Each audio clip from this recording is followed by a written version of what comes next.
হাত তুলছিস না? ওই আমার মায়ের আছে। কিরে পাখি কি হইছে? আরে ও বিগড়ে বউ। তোর লাগে আমি আর 1 মিনিটও সংসার করব না।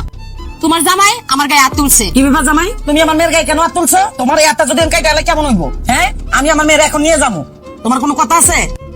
এই ছোট লোকের বাচ্চা কি করবো? ওরে কি আমার রাখার যোগ্যতা স্যার? দাও না 3 পিসটা সিরা। একটা 3 পিস কিনে দেওয়ার মুরত নাই। আম্মা সবসময় আপনারা এসে আমার শাসাইছি, আপনার মেয়ের বন্ধু শাসন করছেন, করেন নাই। আব্বা আপনি করছেন, আপনি কখনো করেন নাই।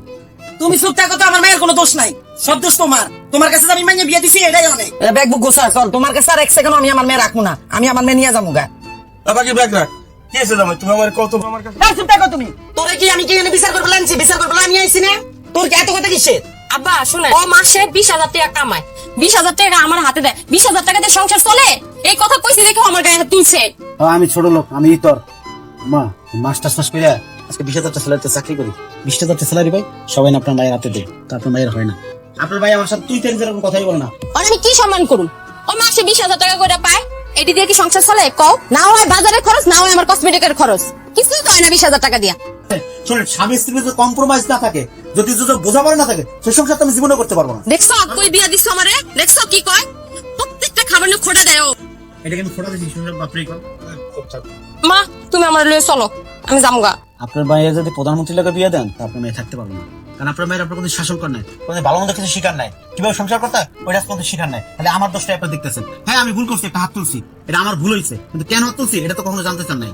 দেখছো মা, ও সবকিছু নিয়ে আমার খোটা দেয়। এই তুমি আসলে জামাই খুব খারাপ। আমার মেয়ে খাওয়াইয়া কোটা দাও, আবার আমার মেয়ের মায়ের তুমি কি বানাইছো? এটা তোমার মতন তোমার ভাত খাওয়াবো না, আমি আমার মেয়ে নিয়ে যাবো গা। আসো চল। ওকে ব্যাগটা করে তাই কি হইছে তোমার? তুমি চুপ থাকো। তুই আমার জীবনটা ধ্বংস করে দিছিস, আর আজকে তুই মেয়ের সংসার ভঙ্গ রাখছিস না? আজ 30টা বছর ধরে তুই আমার জ্বালাই বয়ে ছাইরে দিস। ওই তোর আমি একটা কথা কই দিই, এই ঘরে বউয়ে ঢুকছিস, লাশ হয়ে বাইরে যাবি।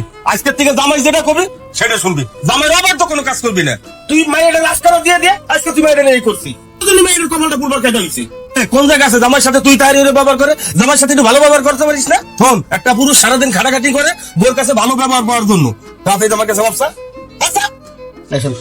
চলো না, তুমি আমারে মাফ করে দাও, আমি তোমার লাগে অনেক খারাপ ব্যবহার করছি, অনেক অন্যায় করছি, আমারে তুমি মাফ করে দাও। আমি আর কোনোদিন তোমার সাথে খারাপ ব্যবহার করব না, তুমি আমারে মাফ করে দাও। আর মা শোনো, তোমারে কই, তুমি আর আমগো বাসায় আর আইবা না। যদি তুমি ভালো মন নিয়ে আইতে পারো তাইলে আইবা, আর নয়তো না। যাও আব্বার বাসায় যাও। চল আজ তোমার সাহেব, তোর একদিন আর আমার যে কদিন লাগে। বাজার দিতেছি, তোমার 3 পিস লেগে গেছে না, 2টা 3 পিস কিনে নিও।